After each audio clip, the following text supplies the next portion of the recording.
Welcome to Chartloop's sourcing series. Today I have with us Guillaume Lhote, the lead talent sourcer and researcher at Takeda. Welcome, Guillaume. Thanks, Sean. Hi, and thanks a lot for having me there. Absolutely. So it's been a pleasure. You've been following, I think, Chartloop, our development since the very beginning, and you've been in sourcing for many years. So tell us a little bit about yourself and what you do. Yes. So actually, yes, I've been in sourcing since 10 or 11 years. I began in recruitment agencies in France, in Paris, and then we moved to the south of France. And I make the in-house move. So I began to work for a IT healthcare company with a national and a European scope. And then I moved to Philip Morris in Switzerland in the global headquarters in order to help the company to achieve this big transformation, this big transition into a smoke-free future. And basically we created the sourcing function there. There was a lot of challenges because, well, we didn't have any processes, we didn't have any structure, any tools, so we needed to build everything. And then, so I stayed 2 years and a half at PMI, and since beginning of January this year, I joined Takeda, which is a pharmaceutical company, research and development driven global company. And we have more than 230 years of history. The company was founded in Japan. And today we have presence in approximately 80 countries with leading positions in the US and in Japan. And the company focus on 4 different therapeutic areas, which is super interesting. And they are oncology, gastroenterology, rare disease, and neuroscience. And at Takeda, I'm the lead sourcer and researcher for GMSGQ, which stands for Global Manufacturing, Supply, and Global Quality. So it's a global scope. And the objective is to bring the sourcing mindset and the research mindset into the company, in order to add value to the business, in order to bring them market insight, to bring them data. So at the end, when it comes to external talents and when it comes, for example, to location strategy or skill set analysis, they will be able to take data-driven decisions. Absolutely. No, so this is fascinating. So you've been, on the cutting edge of sourcing at Philip Morris and Takeda, which are massive, multinationals. What is the difference, between sourcing and recruiting? Is sourcing part of it, or is it a separate function? For the average person out there, they seem pretty much the same thing. So tell us about that.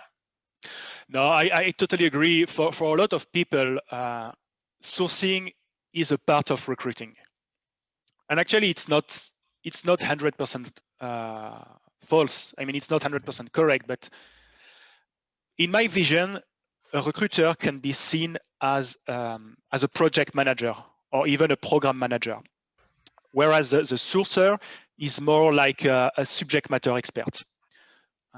The main difference, again, this is my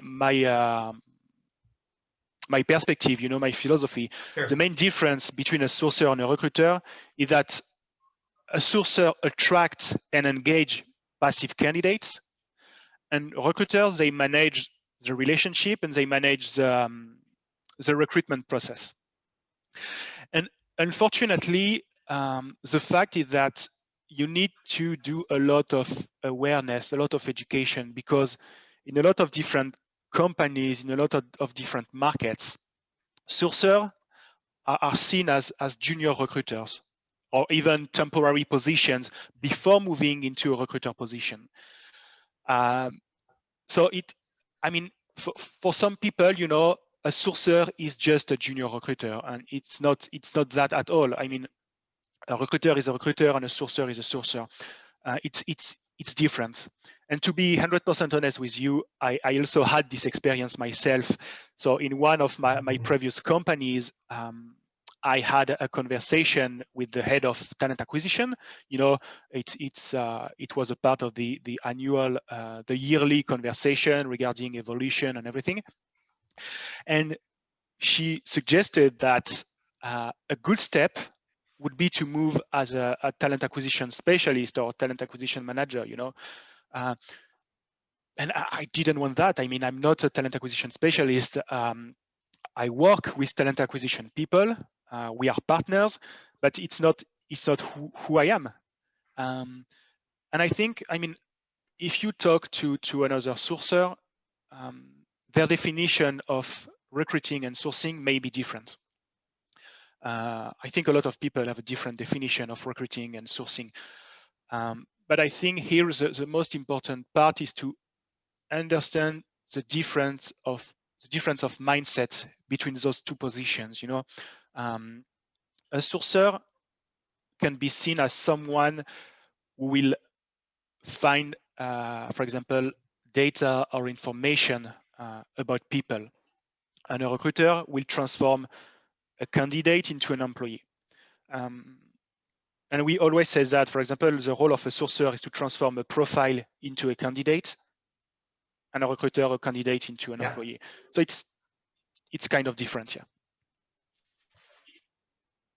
Now that's a very, you know, a very good way of explaining how you've probably taken a data point, converted into a warm lead, and the recruiter works on closing, right?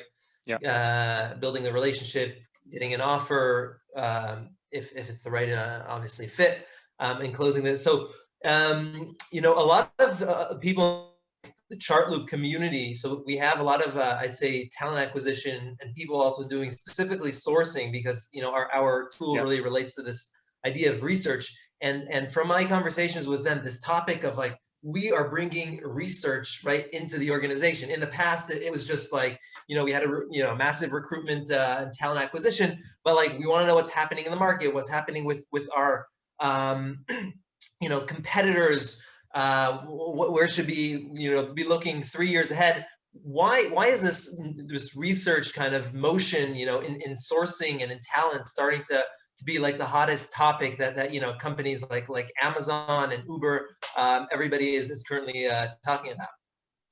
Yeah, I totally agree. I mean, a lot of companies, and not only big companies, but also SMEs, are investing in research, and some of them are building like full talent intelligence functions. And I think in 2020 and beginning of 2021, we've seen a lot of companies trying to hire sourcers or talent intelligence specialists, talent intelligence analysts, you know.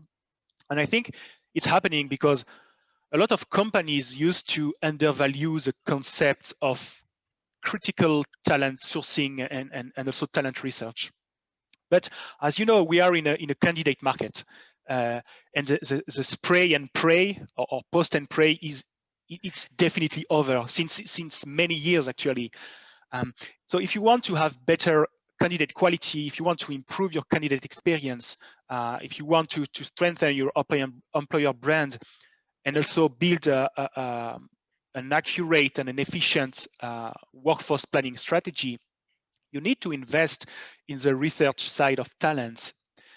And for me, this is also very, very linked to the business side. As you know, data, it's the new gold. So if you want to bring value to the business, you need to be able to provide strong analysis regarding a talent pool, regarding a position, a job title, regarding a specific location or location analysis. And everything has to be backed with data. And right now, you need to work with specialized people when it comes to talent intelligence, talent research, talent analysis. I mean, because you have a lot of, I mean, and you, of course, you know all of that, you have a lot of data source. And if you want to build a strong analysis, you need to play with those data source. You need to bring different data source in order to have in order to build an accurate insight. And in order to do that, you need to have dedicated people. You cannot ask to, for example, again, you cannot ask to a recruiter to do the talent acquisition part, the sourcing part, the research part. It's impossible. I mean, honestly, it's super hard. It's very time consuming. Even if you manage to automate a lot of things, I mean, you need to have specialized people. And again, I think over the year, we've seen a lot of companies trying to build this workforce planning strategy, you know, trying to understand the trend regarding talent. For example, okay, we have this this quality function. What would it be in 3 years, 5 years, 10 years?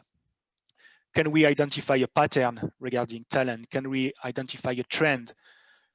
And to bring answer to the business, you need to be able to analyze that data, and you need to be able to build use case and business case to back your findings actually.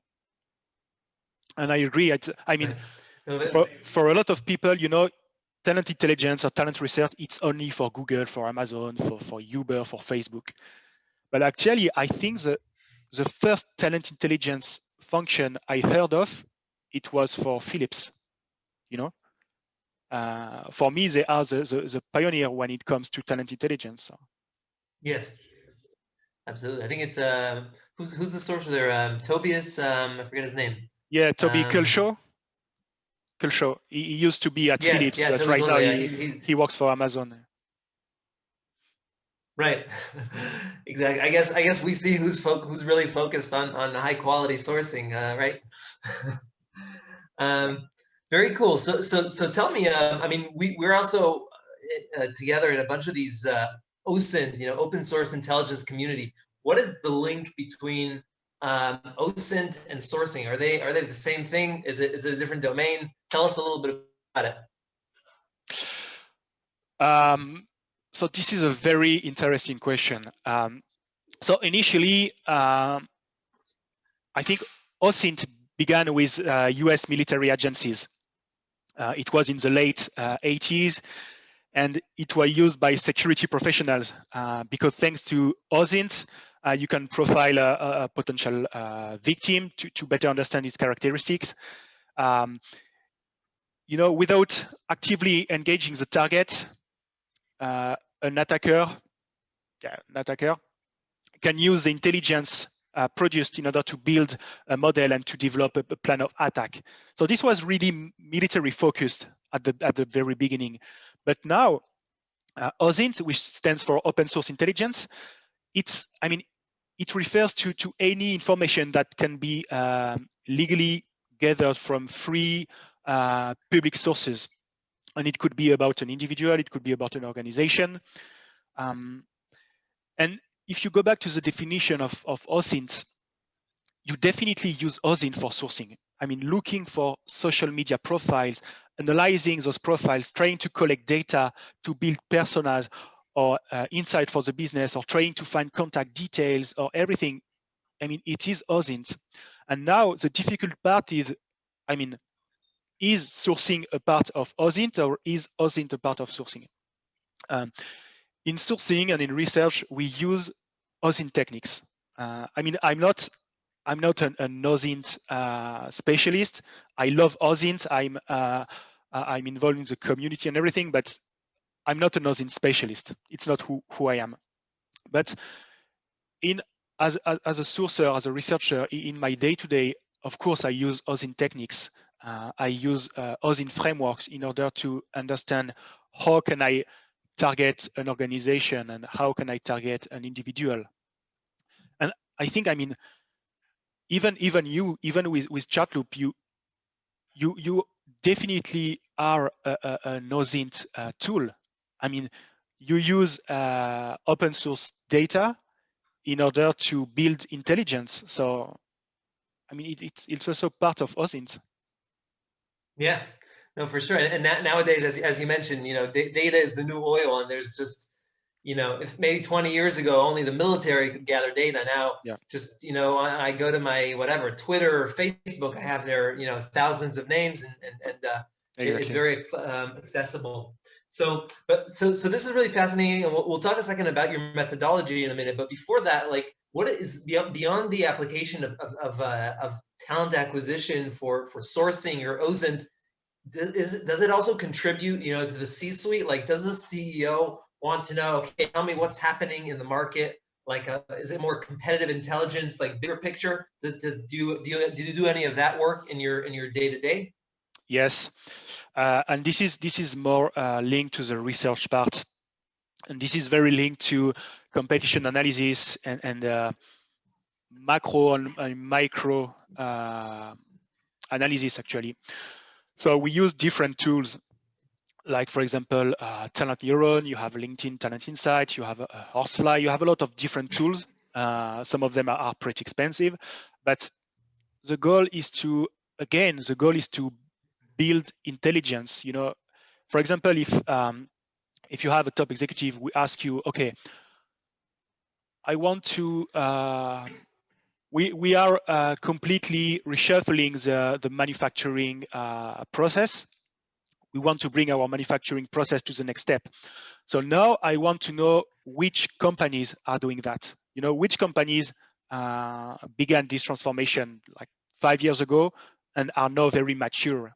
And in order to do that, actually, you need to dig deep in the web, and you need to use OSINT techniques in order to find a lot of presentations, articles, internal documents that will allow you to say, okay, I know that we have this list of companies and they are at the top of the manufacturing transformation, for example.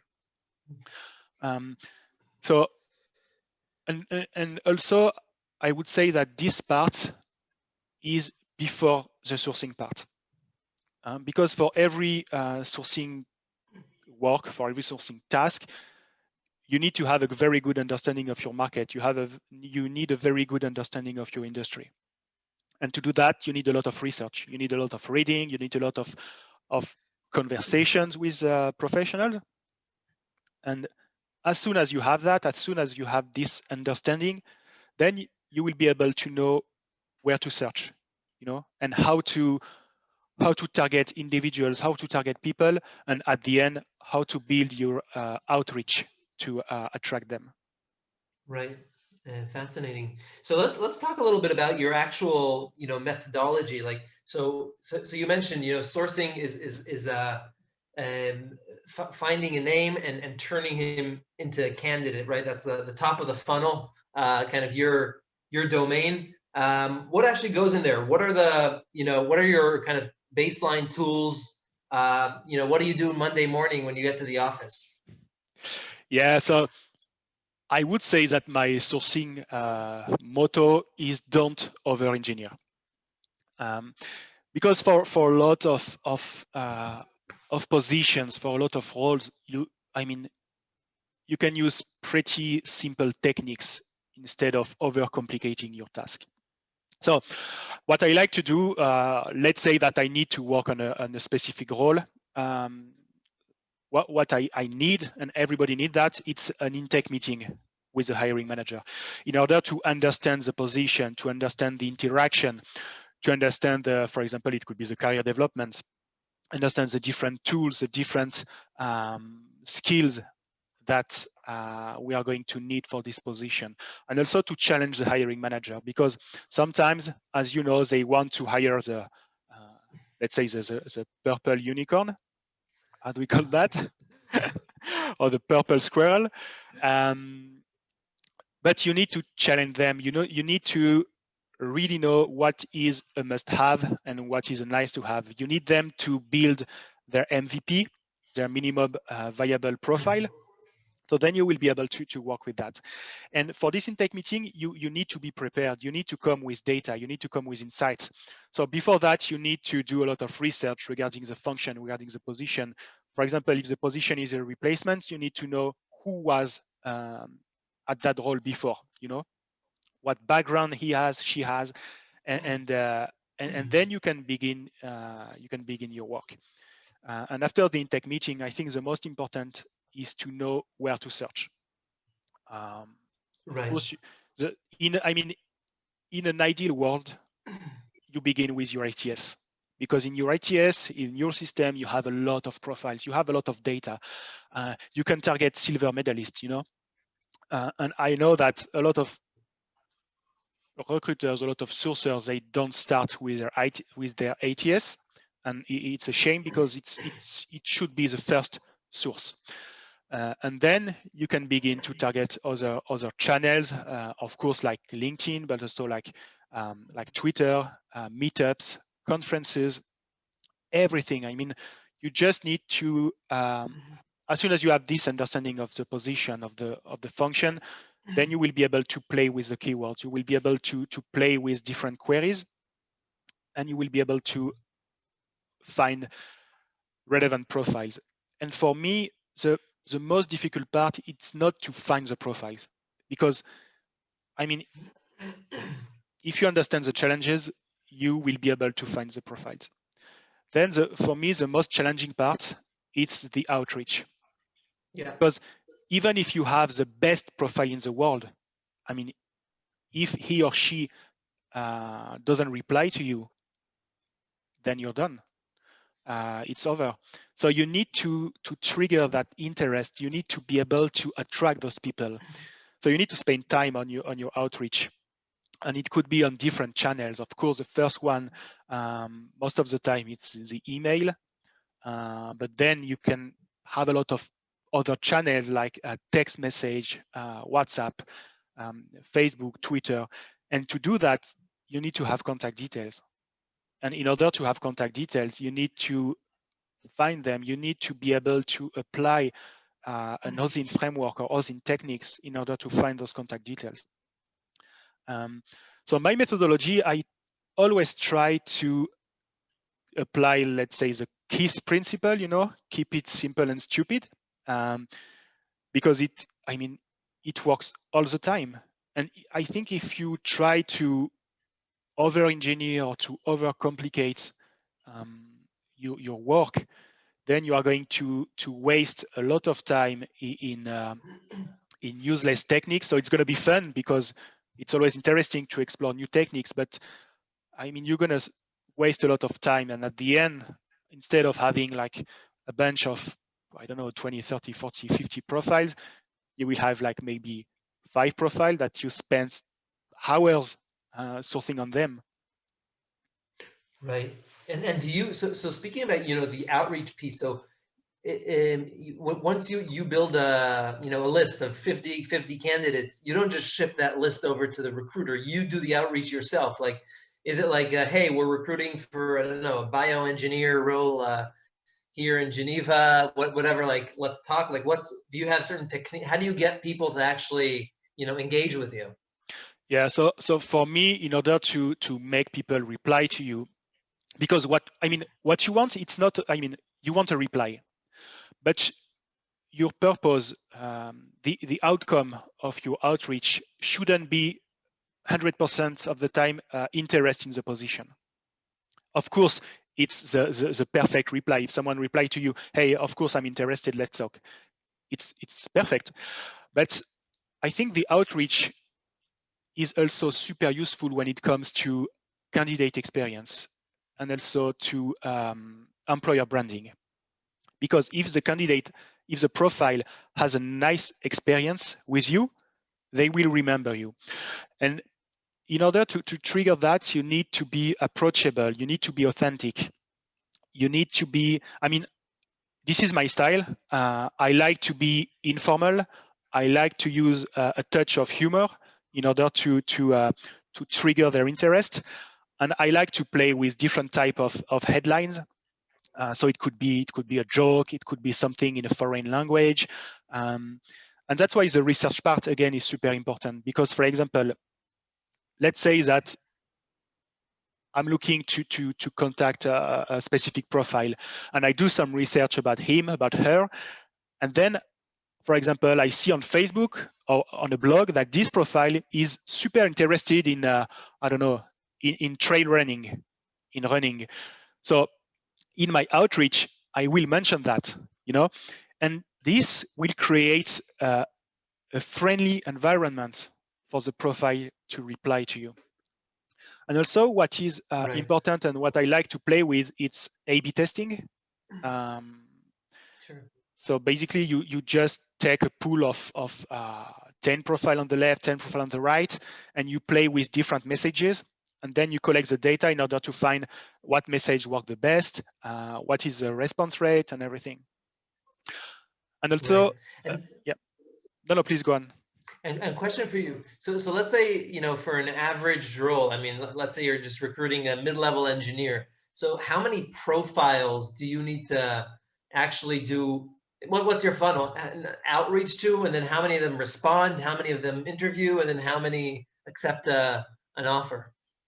It really depends on the position. It's never the same. When it comes to for example, when it comes to blue collars, you need to contact a lot of people. You need to play a lot with the channel you contact people on, because, for example, some of them they don't check their email on a daily basis, or they if you send a message, let's say on LinkedIn, they don't check their LinkedIn, or some of them they don't have a LinkedIn profile. So you need to contact 100 of them, and then, I mean, the response rate, it's a tricky, it's a complicated question, because even if you have a 50% response rate, it means that you still have half of the profile who didn't reply to you. So the goal is always to have the highest response rate. And even if you have a lot of negative replies, it's fine, because even if it's a negative reply, then you can ask for a referral. You can, I mean, if your outreach is well built, the profiles, the talents will remember it, and they will remember you as a recruiter, and they will remember the company. But to go back to your question regarding, for example, mid-level position, yes, you need to target a lot of people at the top of the funnel, and you need to have a diverse, let's say, a diverse long list, because you want your short list to be diverse and to be inclusive. So yeah, I would say, I mean, if you, let's say you target 100% of people and you have like 60% of 60% as a response rate, and then you will need also to, at the next step would be to screen those people, to make the phone screen. Some of them are not going to be interested, Sure. and then you're going to bring a few people to the interview step, and then we are going to the offer. But for some position, in order to have one offer accepted, you would need to make like 3 offers or 4 offers. So at the top of the funnel, you would need to target like 150, 200, 300 people. And on the contrary, Sure. for some position, like very niche positions, you only have like 12 or 15 people in the world who can do the job. So it's completely different again. It's another challenge. Yeah, I'm sure you invest a lot more in those types of profiles. So tell me, where's the handoff point between you and you know, recruiter? Is it like once you've had a conversation with them, I don't know, through an email or a LinkedIn, or do you actually have an initial call? You kind of check them out initially, or how do you hand it over? So we have the screening call with them, because you contacted them, you trigger their interest. So now it's your job to continue the conversation, to have a real conversation over the phone with them. Because even if they reply to your message, yes, I could be interested, I don't know, let's have a chat, they are not 100% interested, you know. So in order to transform this, I might be interested, into an I am interested in that position, you need to have this fun conversation. And it's also good for the candidate experience. And as soon as it's done, let's say we give the baby to the recruiter, and the recruiter will be able to transform the candidate into an employee. Right.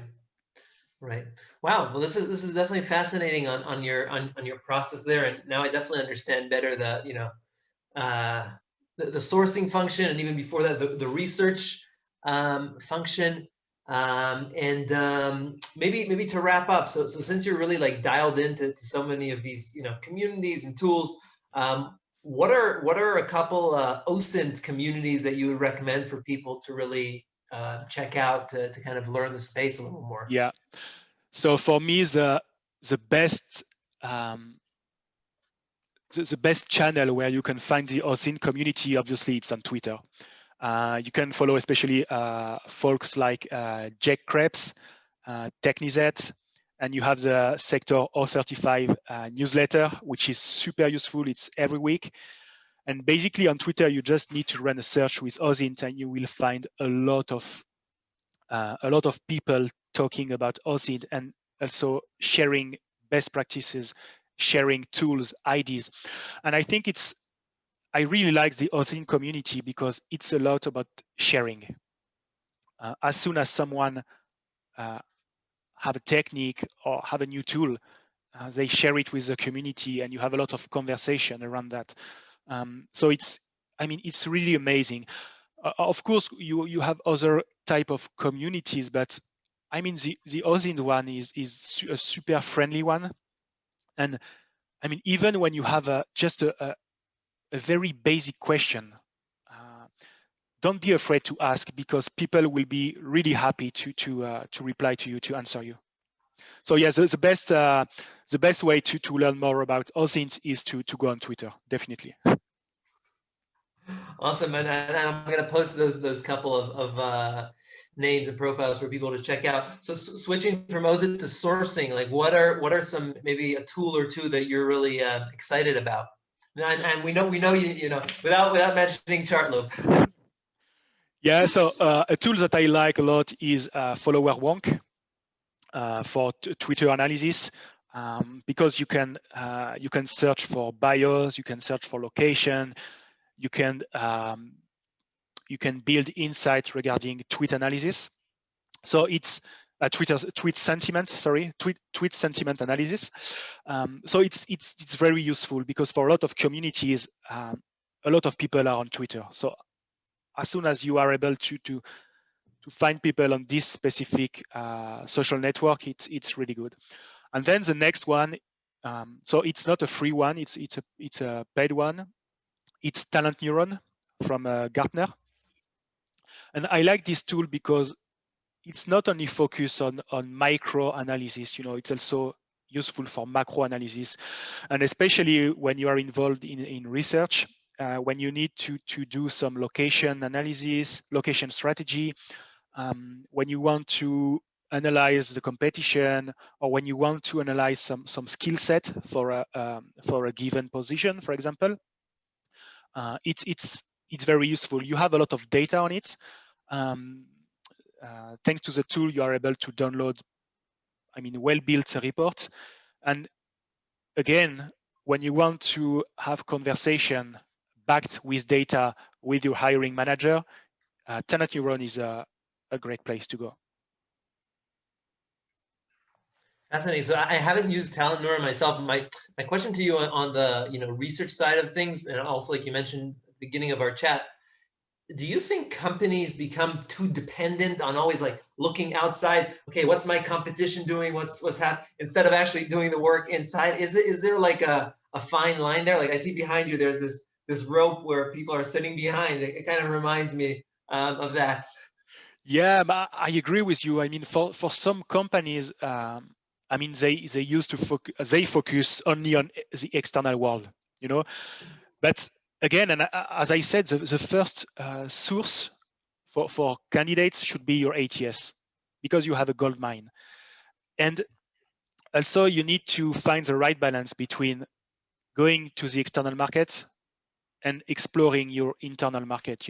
It's trying to solve the equation of buy, build, and borrow.